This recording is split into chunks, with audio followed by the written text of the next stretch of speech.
we're going to get started here. So hello, everyone. I wanted to welcome you all to today's webinar, a net zero case study for the River Trail School renovation. My name is Liz Wimmer, and I'm a program manager for the Illinois Green Alliance. Today's program is hosted by the Illinois Green Alliance and Passive House Alliance Chicago. Just a few quick items before we get started. You have all been muted upon entry, but if you do have any questions, please make sure to type those into the Q&A box. At the end of the discussion, we will have time for Q&A, and my colleague Ashley Marinko and I will be helping to facilitate those questions along with our speaker, Tom. At that time, we'll refer to the Q&A box and chat for any questions that have come up along the way. I also wanted to let you know that we will be recording today's webinar and sharing resources in a follow-up email.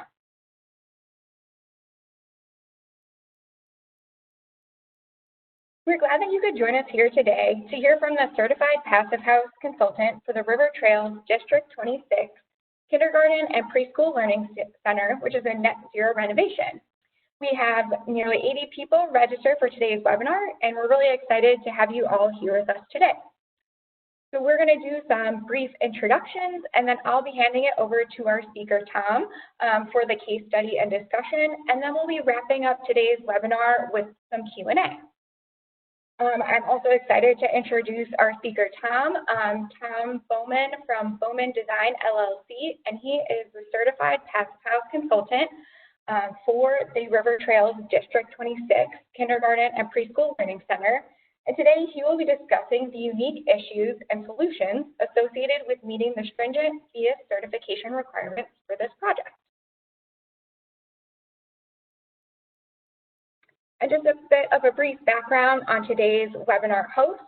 The Illinois Green Alliance is a membership-driven nonprofit organization, and we advance green buildings and sustainable communities for all. To accomplish our mission, we strive to promote green buildings in a few key ways.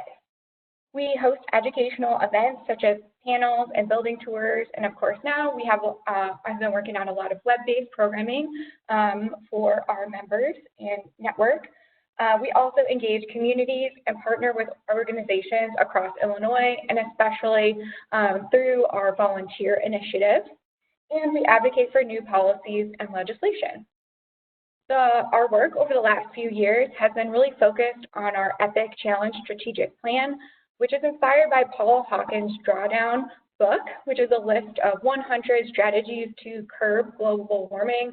And they're really great. They're existing strategies that when implemented to scale, we can draw down carbon from our atmosphere. And our three key goals that we've been working towards over the last few years are to engage 3,500 buildings in adapting one or more of these drawdown strategies, working with partners from all of Chicago's 77 community areas to implement these strategies, and then also to educate 30,000 individuals and socialize these carbon drawdown strategies across Illinois. As I mentioned, we're currently developing more web-based programs to engage our network, and including a program that's happening next week on May 19th, which is a well and lead case study for 151 North Franklin. And we're also working on coordinating more net zero case studies, so make sure to check out our event calendar at illinoisgreenalliance.org for more information and to stay up to date on all of the web-based programming that we'll be working on. And our other partner for today's event is the Passive House Alliance Chicago, and they work to promote the Passive House standard for a healthy, comfortable, and energy-efficient built environment, and they do this through public outreach, education, and advocacy. Each month, the Passive House Alliance Chicago hosts a meetup on the third Wednesday of the month, and they feature education topics focused on passive buildings and provide opportunities to network with like-minded individuals. Their next meetup is next week, and they're going virtual. The meetup is on 5/20 with Dan Whitmore of RDH Building Sciences. So check out passivehousechicago.org for more details. Thank you all again, and now I'd like to hand it over to Tom for our case study and discussion.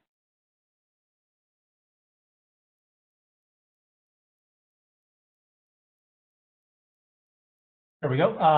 Hi, I'm Tom Boeman. Liz, thank you very much for the introductions. So I was a certified passive house. I am a certified passive house consultant on this project, which means I'm actually a very small part of a large project team.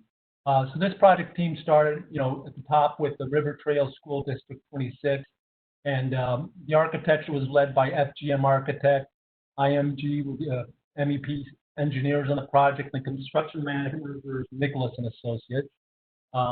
The photovoltaic design is being done by Ingersoll Rand. It's actually trained Ingersoll Rand, and there's two other partners here that are related to the passive house process, and that's myself as a certified passive house consultant and the PHIUS rater certifier. So one of the things I want to emphasize today is that there's an excellent large-scale story to tell about this project. Lyndall with River Trail School District has been kind of the spearheading of this project, has a long history of engagement with IGA, and there's a much bigger story to tell about this.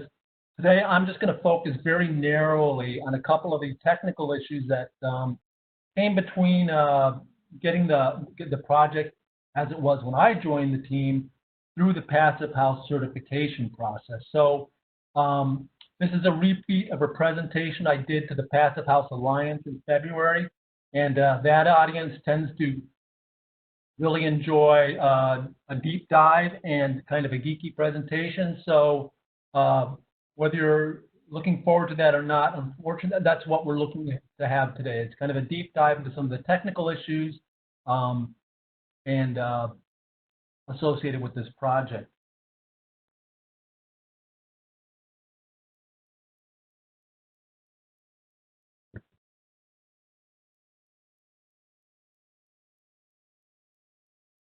Sorry, I'm trying to figure out. There we go. So here's the kind of overall aerial image of the school. It's 27,930 square feet. It's basically one large building here. There's a little outbuilding, but you'll see some of kind of the basic components that you associate with net zero. A lot of it's hard to see, but in this case, you see the photovoltaics on the roof, the rooftop units for the air handling and so forth.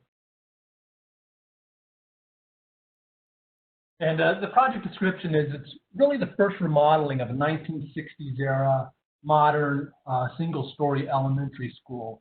And the building includes classrooms, school offices, and as well as district offices for the whole school district and a multi-purpose room. And the school is pursuing net zero building grants with the Illinois Clean Energy Community Foundation. They've actually secured that grant, but there's ongoing obligations towards that. And it's a very comprehensive remodeling of the exterior. So it's an all-new exterior envelope, including walls, roof, door, and windows. It's actually wall finishes. Comprehensive replacement of the HVAC system, new exterior and interior lighting systems, and new roof-mounted PV arrays. So there might be some other additional interior elements that aren't kind of impactful directly on kind of energy storage that I'm going to be talking about here. So we're going to start with the net zero building definition. And I think most of you may be familiar with this, but a net zero building is simply a building with net zero energy consumption, meaning the total amount of energy used by the building on an annual basis is equal to the amount of renewable energy created on the site, or in other definitions by renewable energy sources off-site. That last kind of thing is important because some standards allow for the renewable energy to be generated off-site or even through contractual arrangements. So starting with this definition, our kind of project requirements got further narrowed by the requirements of the ICCF grant, as well as the requirements of the Passive House certification. So when I joined the project, the team was already through 100% design development, and they had fully designed a net zero building. It was certainly met this definition. But once we got into what some of the more stringent requirements of the ICCF grant were, as well as the Passive House, we realized there was additional work to do.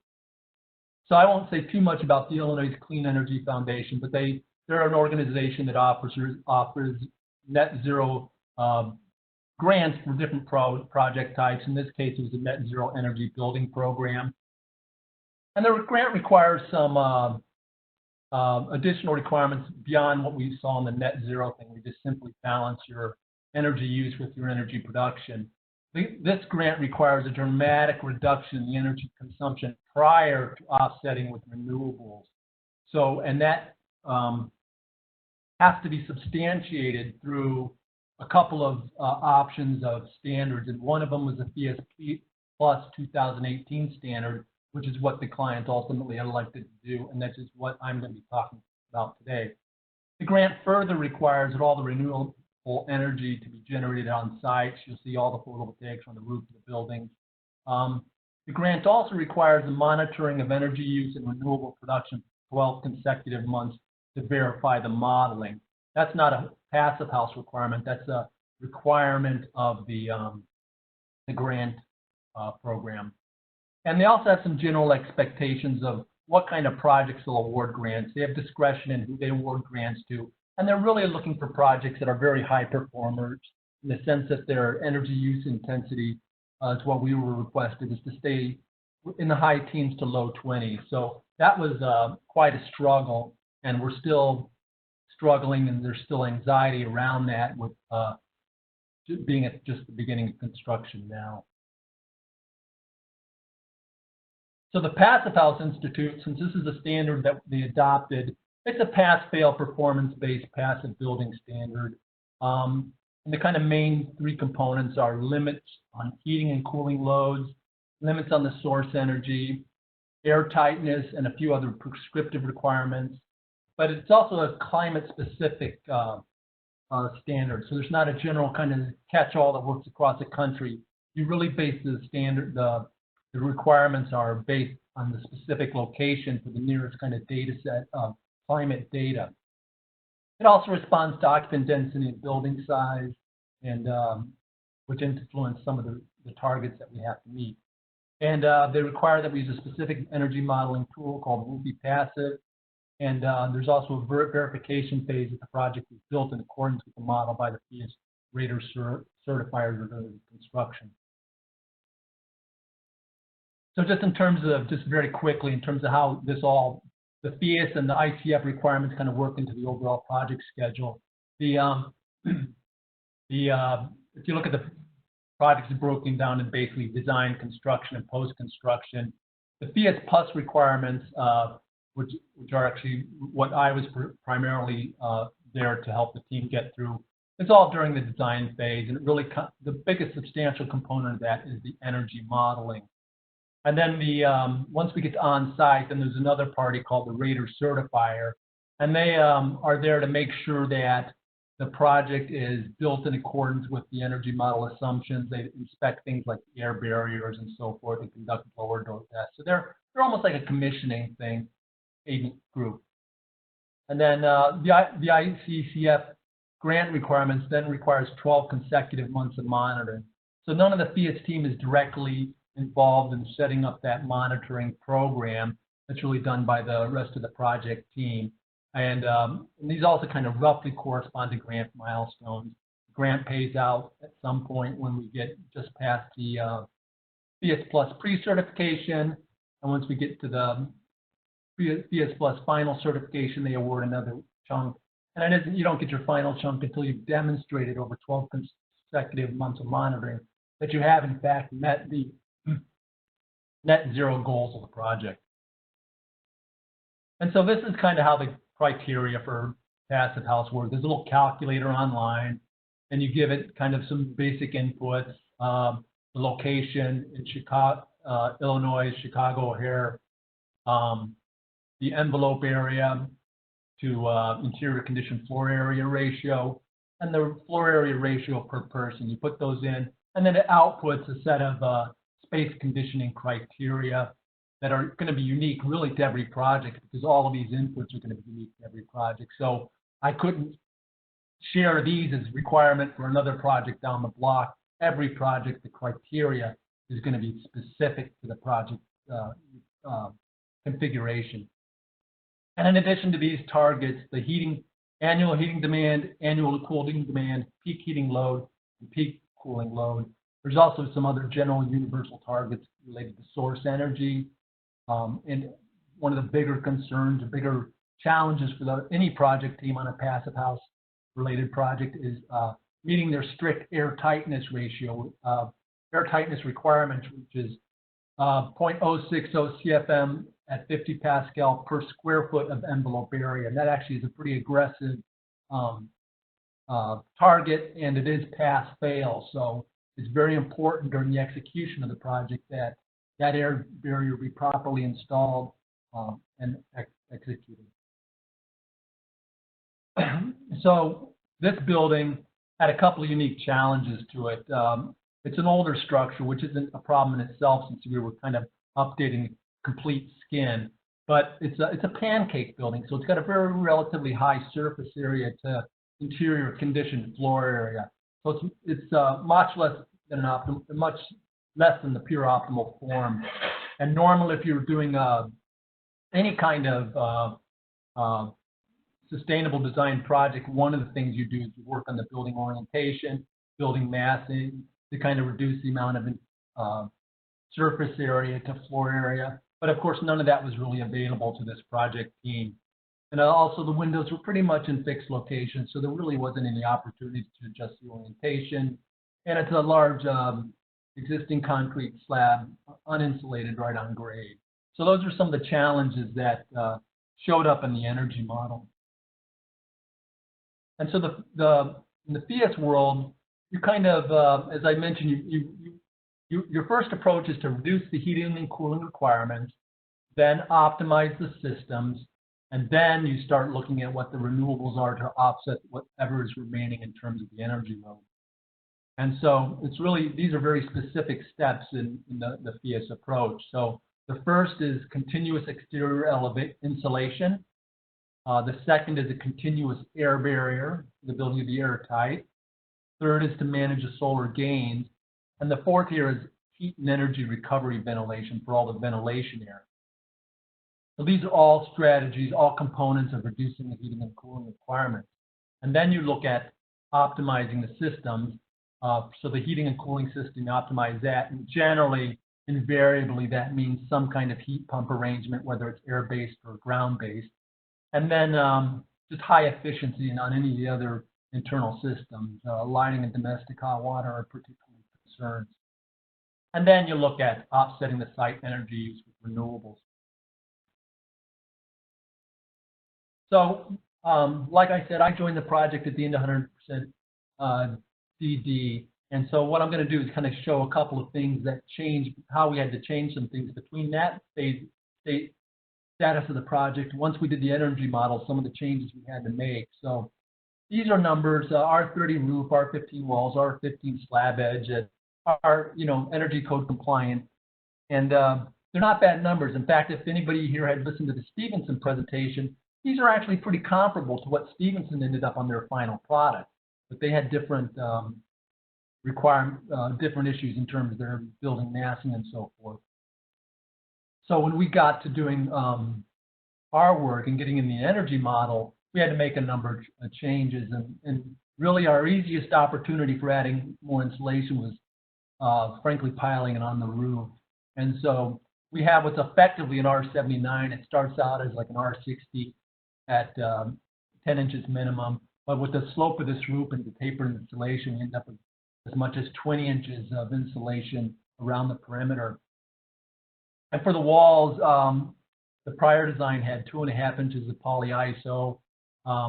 And, we wanted to meet the architect where they were and work with what we could do. And they already had systems kind of selected for the exterior cladding system. So we basically went with the deepest insulation that was accepted by the cladding manufacturer, and that proved to be 4-inch polyisocyanurate. And then at the slab edge, we also had increased that from, I think it was 2.5 down up to 6 inches of polyiso.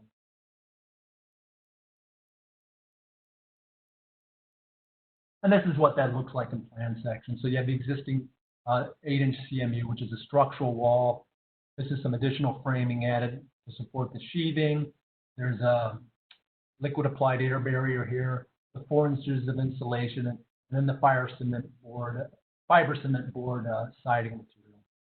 And again, this is all, you know, kind of designed by FGM architects. And then when we got to the windows proved to be a bit of a bigger challenge. Well, I don't know if it's bigger, but another substantial challenge.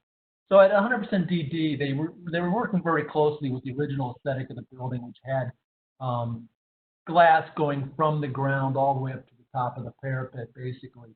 And what that meant was we had spandrel glass up here, and it was all double glazed. The U glass was 0.20, the U frame was 0.88. And 2 operable windows. So we had to struggle quite a bit with getting the glass to work. And ultimately, what we did was, our recommendation said, well, let's get rid of any spandrel glass. There's really no way to insulate behind that. So we got rid of the spandrel glass. Everything went triple glazed. We didn't change the mullion system, but we reduced the mullions to the windows to 1 operable window. And the real gist of this is that the weakest link in any of these curtain wall systems is the aluminum. So any possibility of reducing the aluminum improves the overall performance. And the model responds to, you know, just eliminating mullions here and there. So it is you have to be very careful. If your design approach is to use mullions to create architecture, you're going to really be fighting against the energy model. And in this case, they agreed to reduce it to just 1 operable window. And again, it wasn't the fact that it was operable, it was just the fact that it's more aluminum than the curtain wall, which doesn't perform as well as the glass. And this is kind of the mullions that they ended up using. It's 1600 UT by Conair, and UT means ultra thermal, so it's got some features that are very nice. And there's a lot of people who make very similar products. It has a fiberglass pressure plate to reduce the amount of aluminum that comes in contact in the conduction path. This is, I don't remember what this material is. It's not fiberglass, but it's all less conductive than aluminum. And then the triple glazing you see.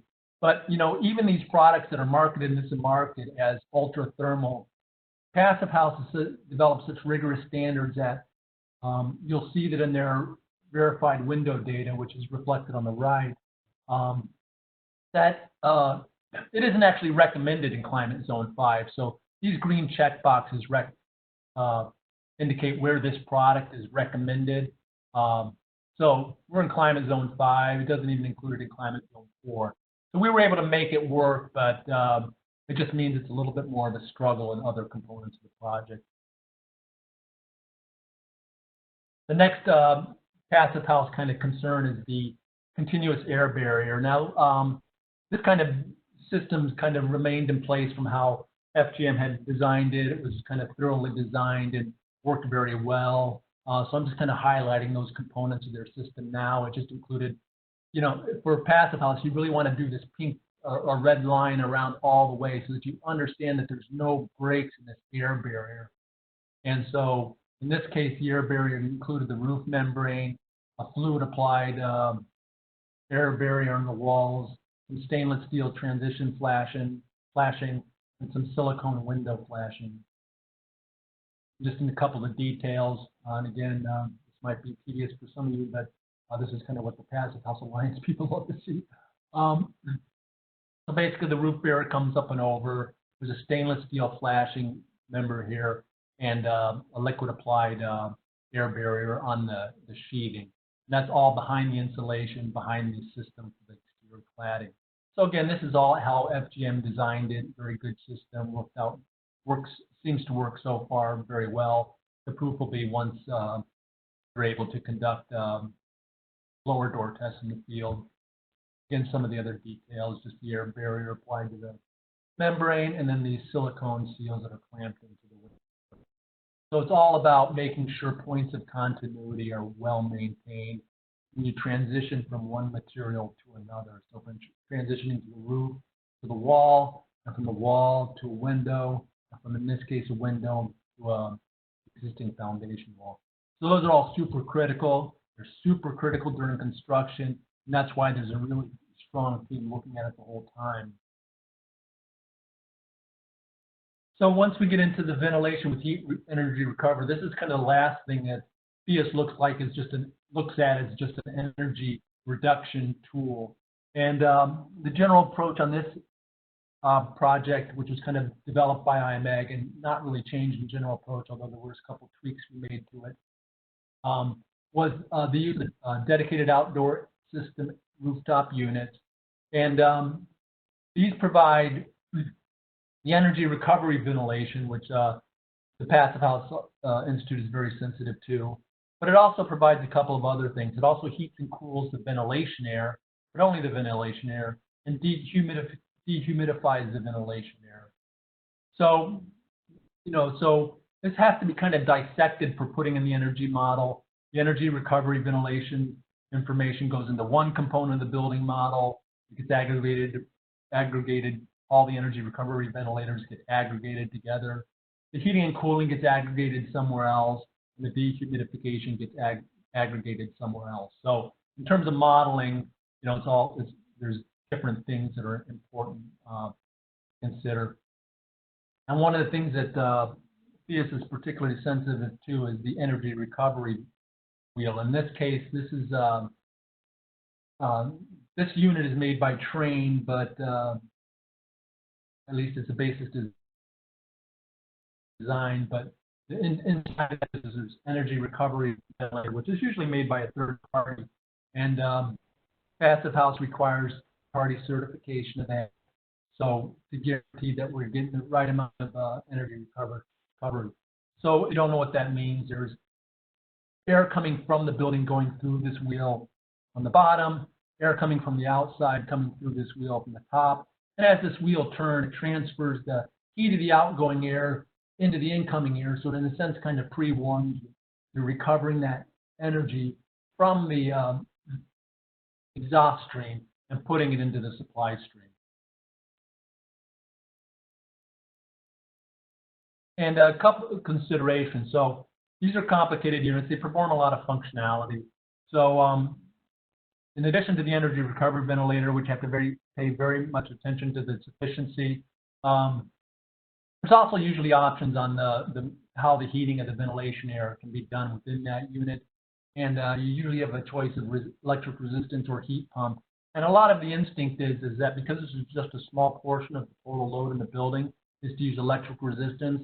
But in our modeling, we really needed to switch to heat pumps in these to really get the most efficient heating of the air as we possibly could.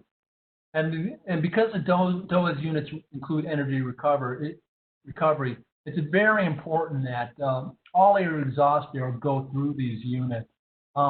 Originally on the project, there were some direct exhaust fans, and that could be really problematic in mixing them with the DOAs because they could force the ERVs to be imbalanced, which drastically reduces their efficiency, and it really makes an impact on the energy model. So the lesson is to avoid at all any direct exhaust fans, and in this case they had them in the bathrooms, and run everything you can through energy recovery. So you can see what that looks like on the roof. There's these 8 DOA's units and additional, this is actually a rooftop unit, which is slightly different.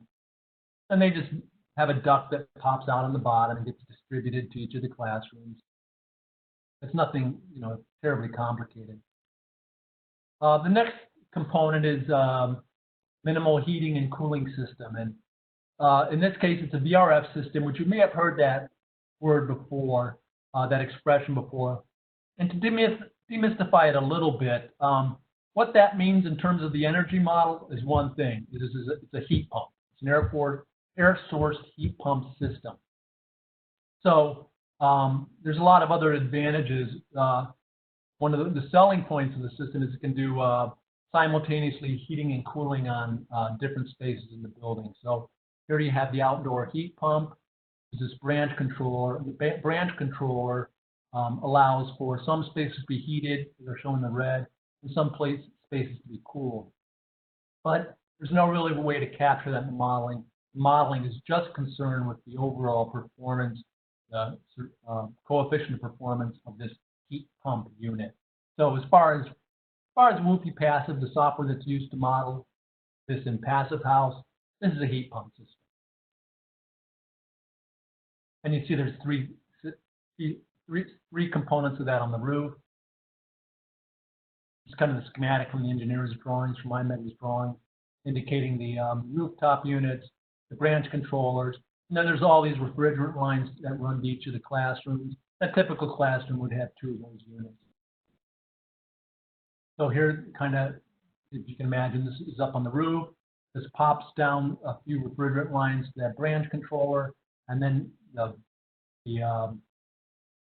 variable the refrigerant is then piped to each of the, it's actually a loop, each of the terminal units in the classroom. So those are in the ceiling of the classroom. So there's a lot of refrigerant lines running internally in the ceiling space of the classrooms and everywhere else. Well, actually, they're in the corridor, but there's a lot of refrigerant lines running around internally to the building. And in terms of energy efficient lighting and domestic hot water systems, this is pretty straightforward. I mean, it's all LED lighting, nothing that you haven't seen on any kind of sustainability project. PHIUS doesn't really hitting the Passive House certification requirements doesn't really extend that much beyond what's kind of in the common practice and even the energy code for a lot of buildings. So there weren't any really changes that happened to this. It's all LED lighting. All the lighting is on vacancy sensors or occupancy sensors where possible. And the domestic hot water loops, which circulates water to some sinks in the classroom and so forth, besides the actual bathrooms, is on a thermostat controlled on-demand system. You want to be careful about the design of those systems. You need to make sure they're not losing a lot of, so they're not heating up your space and just keeping the water hot. And then once, so you've been through all the processes of reducing your energy load, making the systems as efficient as possible, and then you start looking at the renewables.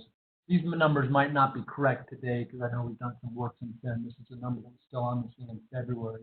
So the ICECF grant, like I said, required all the renewable production to be on site. So you kind of this is an older kind of preliminary roof plan which showed the photovoltaics on the roof, as well as an auxiliary structure that isn't really part of the school, but they allowed us to use that.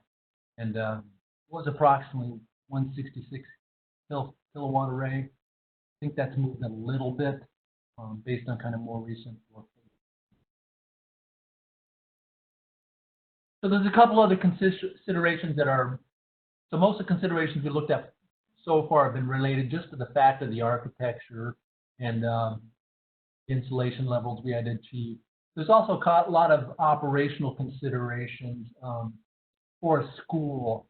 In particular, we have a building with a lot of multiple uses: classroom, school office, district offices, and a multi-purpose room. And a lot of these have different hours and days of operation. So the district offices, which are this kind of pink down here in the lower left, these are open most of the year. So this is where the whole district, school district 26 offices are. So this is their main offices. And then there's offices in the dark gray associated with just the operation of the school, the normal school offices you would expect. The classrooms across the west side here and east side here, they have hours of operation that's comparable to the school offices, and a multi-purpose room, which might have actually evening offices. So we have to do as best we can to understand the use of those spaces. And the biggest concern there is that we want to make sure we're ventilating the building when we need to and not ventilating when we don't, because the ventilation is a big draw on energy, just in terms of heating that, conditioning that outside air, and bringing it up. So if we're not running ventilation, we're saving a tremendous amount of energy. So you really want the ventilation to correspond to the occupancy. And in particular, that means align the ventilation zone with the occupancy zone. So in this case, they kind of evenly space the ventilation units, the DOAS units, but it works out pretty well. So it does kind of generally correspond to different operational uses. But it's a real strong thing to consider. You want to make sure that just because you're using, someone's in here, you're not heating up, you're not ventilating spaces somewhere else. You want to really tighten up the ventilation to correspond to the schedule and operating use of each of the units.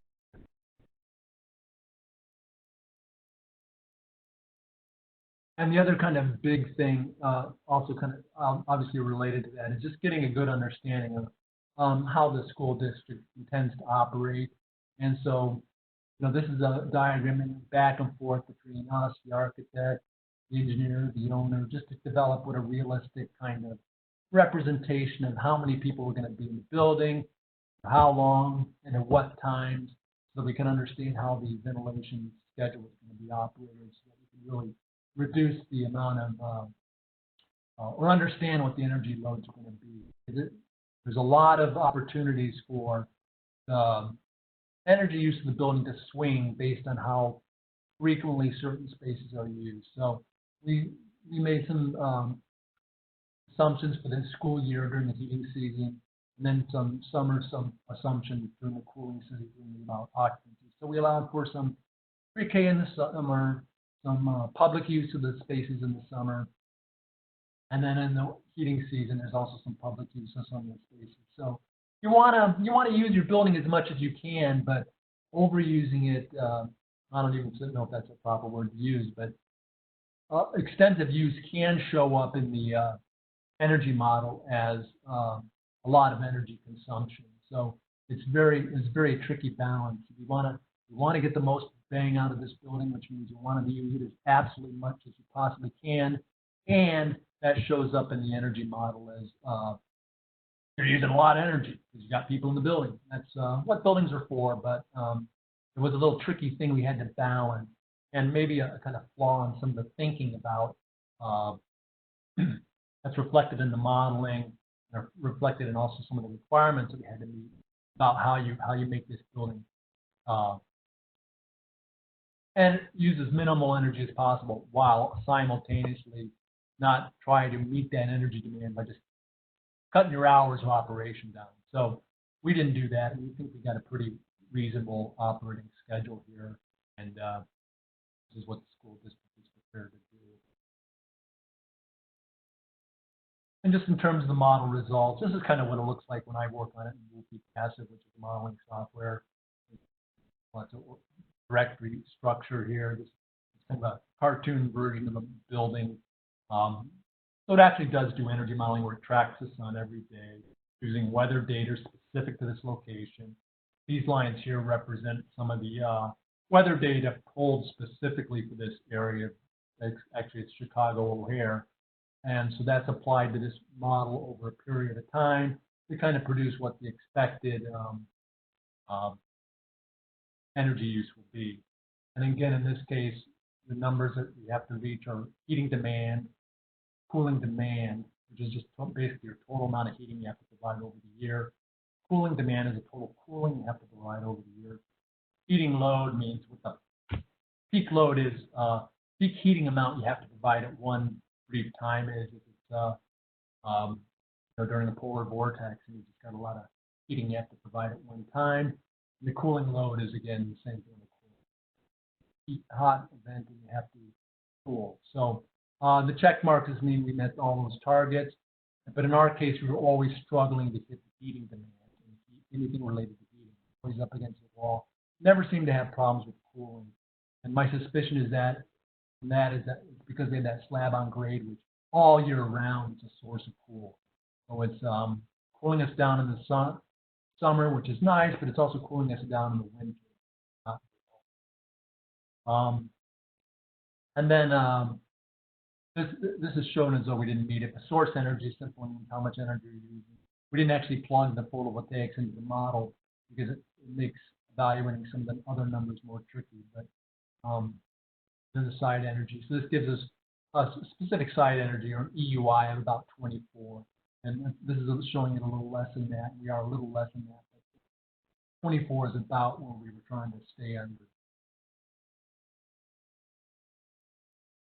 Just to give you a profile of how some of the energy uses and what the energy balance is in the building. So in the heating season, you have your heating, your internal heat gains, and some other incidental. These might be solar gains related to different exposures, offset by your heat losses. So again, our ventilation is pretty significant.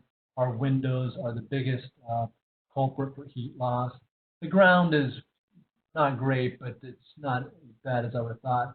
Our efforts to insulate the roof are pretty effective, just piling on insulation there. And the walls are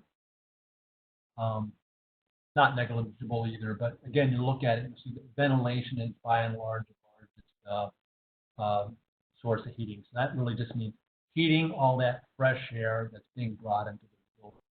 I think also included is the other infiltration and so forth. And then the summer energy balance, very similar. You see that we're still getting a lot of cooling from the ground and even the ventilation, which is a little strange, and windows. So, but our heat gains, our internal gains again, means equipment, people, plug loads, all those kind of things. A little bit for window exposures.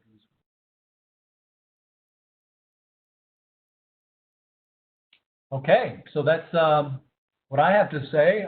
Again, it was I know kind of a deep dive and a kind of geeky presentation. Hopefully we didn't lose too many people along the way. And Liz, do you want to take back or? Thanks, Tom. Yes, we will take it now over for questions. Thank you so much, Tom, for that deep dive. I think it was really informative, and we have some great questions coming in. And someone even just said, we love geeky, so perfect. The first question that we have here in the chat is about insulation. So someone said, the details show the insulation extending 2 feet below the ground. My understanding was PHIUS projects generally include insulation under the footing and the slab. Is this typically required or a good rule of thumb to include this insulation? And, yeah, oh, sorry. Is there more to the question? Yes, there's a part 2, but if you want, I'll hold that until you're done answering part 1.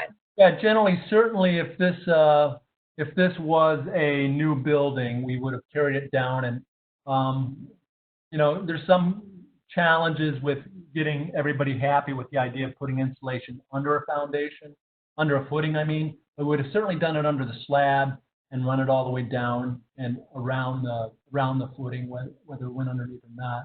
And that's pretty important, actually, and I think it would have made a lot of our struggles less. And I think that would have brought down that roof insulation quite a bit, because having no insulation under there really means we put a lot of insulation on that roof, and it would have been more cost effective to throw it under a slab before you poured concrete, but that just wasn't an option for us on this. Cool. And then the second part, and you may have just answered this a little bit, and on this project, what insulation was increased or other offset was included in the project to mitigate against this? Yeah, so really it was what I showed, the roof insulation, the wall insulation. You know, we made it as thick as we could, working with the system that the architect was committed to using.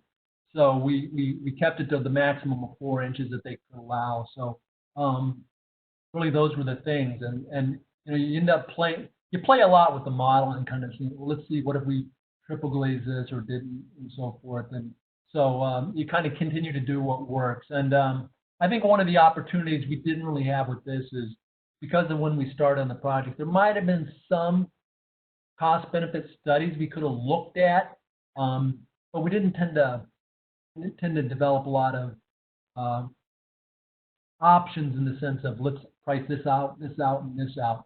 But then again, I'm not sure what some of those options might have been off the hand. It's a very tricky situation, because some people were surprised I was even able to get it to work without under slab insulation, but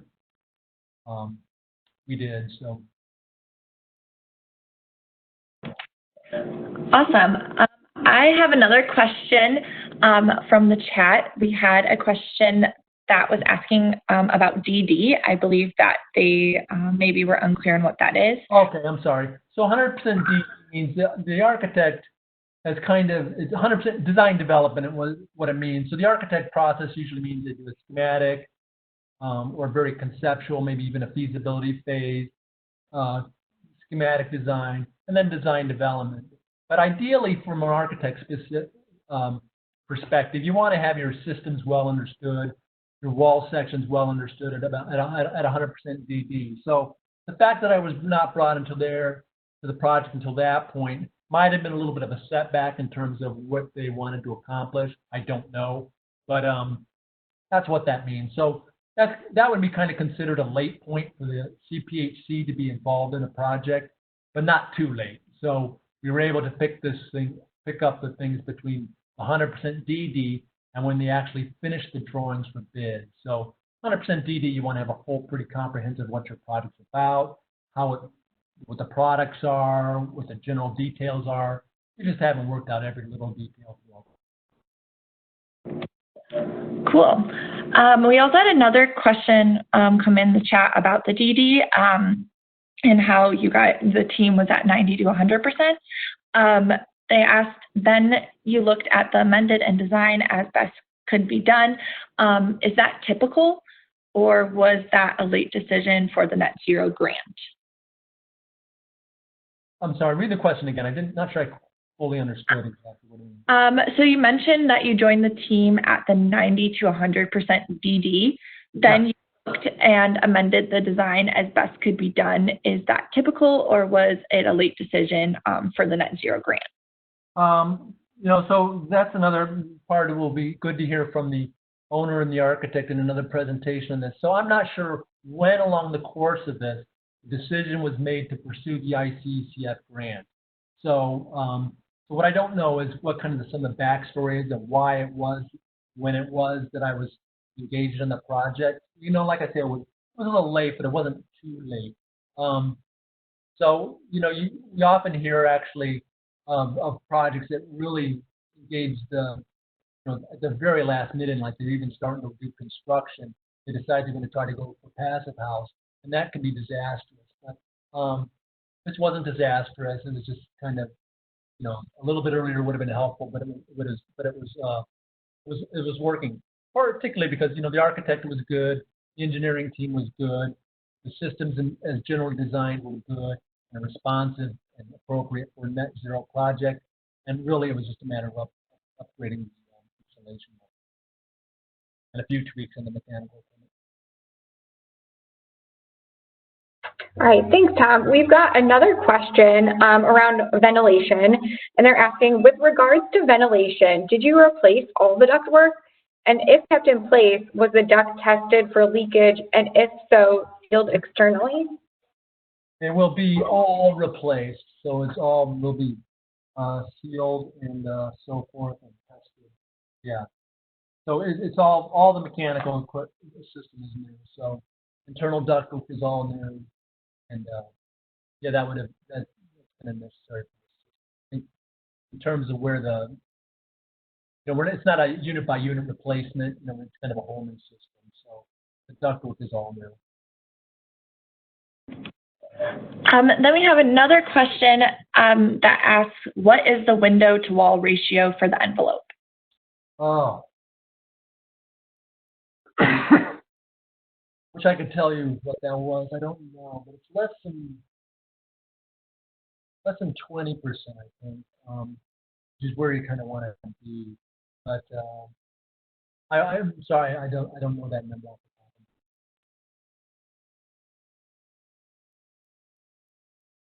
of my head. And maybe Tom too, if there's any that need a follow-up, maybe we can follow up after the presentation as well. We've got another question here.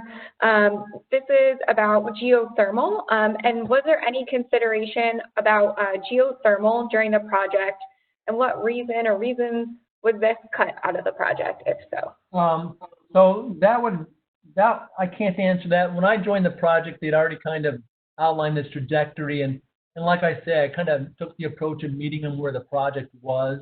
The question between geothermal and rooftop units would have been a good exploration had we had and maybe they did it earlier, I don't know, but geothermal would have been a good candidate for this project. It would definitely been a little more efficient than the rooftop units, but I don't know how the cost comparison would have been. But yeah, that was kind of, we approached it kind of like water under the bridge by the time we were at 100% DD. That might have made improved our efficiency overall and reduced the energy usage overall. But it's definitely a candidate building for geothermal. All right, Tom, we've got one more question. In terms of the construction process, were there any execution challenges in pulling off the design intent? Was there envelope commissioning to ensure the limits were achieved? Well, we're actually just beginning construction, and they haven't done anything on site. I think the first thing they're going to do is some abatement, which will precede any of this work. So we're actually kind of just at the end of the design phase. Technically, we're in construction, but they haven't. We're in like the submittal phase. So that will happen. That's what the Rater certifiers kind of participation in the project will be. And also the contractor has a couple of employees that are taking the PHIUS builder certification, which will also be helpful for them to be really sensitive to what some of the issues are that our team is going to be sensitive to looking at. So that'll happen. Hasn't happened yet. Definitely for the PHIUS final certification, it will require a blower door test to make sure that we're meeting the air barrier requirements, and that's a pass-fail requirement. So there's going to always be anxiety around that. And then additionally, after construction, monitoring to make sure that it consumes the amount of energy we're expecting. So the anxiety in the project hasn't gone away completely. There's still struggles to do and work to do to make sure that we pull this off as a net zero building, which we're committed to doing. We'll get it done, but it'll take work, continued work. And Tom, also, you may or may not know this. Do you know how long is the school going to close for the project? Is it summer work, or is that something that's going to be taking longer? I don't know the full schedule, but I'm sure it's more than the summer. They're probably not even going to be doing abatement until I think July. And I'm also not sure what the overall impact of like the COVID-19 lockdown is going to be on the schedule construction-wise. So again, that'll be part of the narrative about the overall project that we hope to hear from the owner and architect on in the future presentation. So it's not a get it done by the fall kind of project, no. We got another question in. It says, is the DHW heated with solar or electricity? It's just electric. Everything in the building is electric. It's not a solar heated domestic water system.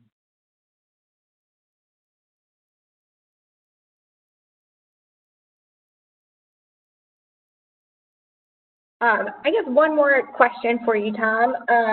How long did the process take working with the project team and doing the PHIUS modeling for this project? Good question. It was probably out to out.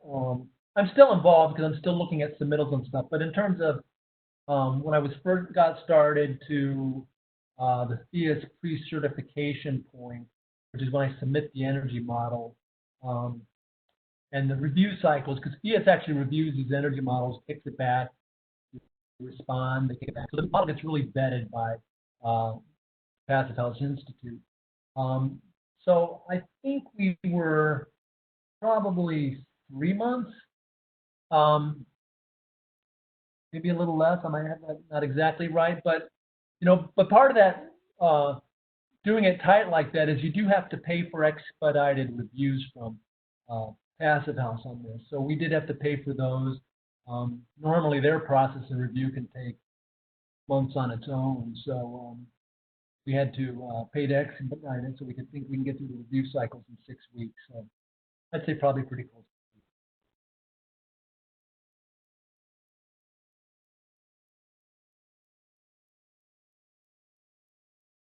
All right, well, thank you so much, Tom, for the wonderful conversation and program. And thank you all again for joining us today. I think that wraps up our questions that we've got. I know a few people have asked about the presentation, and we will be following up soon with some resources and a certificate to help you self-report your CEUs for this program. So you will be receiving some materials from this presentation, and we will be in touch shortly. So if you have any additional questions, please feel free to reach out, but otherwise enjoy the rest of your day, and thank you all again. Thank you.